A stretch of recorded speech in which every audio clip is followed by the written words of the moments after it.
Ketua Mahkamah Konstitusi atau MK Anwar Usman telah menjalani pemeriksaan perdana Majelis Kehormatan MK atau MKMK pada Selasa 31 Oktober 2023. Usai diperiksa, Usman ditanya oleh awak media soal alasannya bersikeras ikut mengadili perkara yang akhirnya menguntungkan keponakannya Gibran Rakabuming Raka. Dia menjawab yang menentukan jabatan adalah Sang Pencipta. Dalam hal ini, dia juga enggan mengundurkan diri dari jabatannya. Menurut dia, yang dilihat untuk menentukan apakah ada konflik kepentingan atau tidak adalah si pemohon itu sendiri. Sehingga perlu diketahui siapa pemohonnya.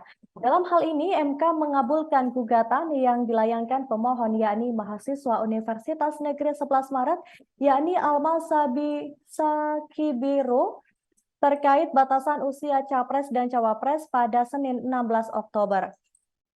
Dalam putusannya, MK menyatakan batas usia minimal 40 tahun untuk calon presiden dan calon wakil presiden bertentangan dengan Undang-Undang 1945. Namun seseorang berusia di bawah 40 tahun bisa mengikuti pemilihan presiden dan wakil presiden dengan catatan sedang atau pernah menduduki jabatan negara yang dipilih melalui pemilu, termasuk pemilihan kepala daerah.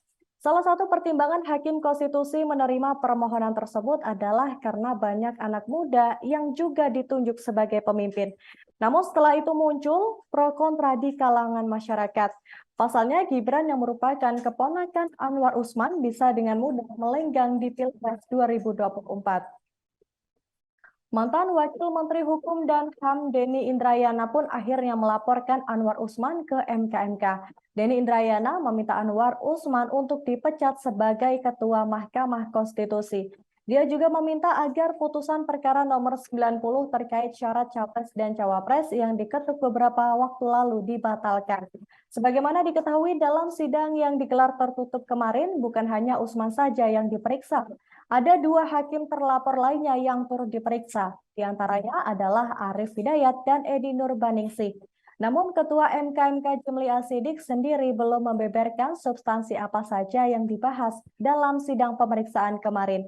Selain memeriksa terlapor, MKMK juga melakukan sidang pemeriksaan terlebih dahulu terhadap pelapor pada pagi harinya.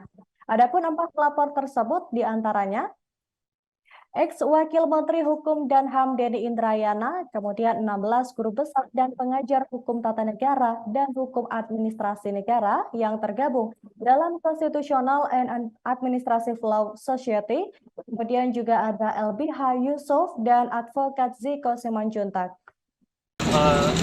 Hakim harus mundur dari perkara yang kemungkinan konflik kepentingan. Jika tidak, maka putusan siapa? Ini pengadilan norma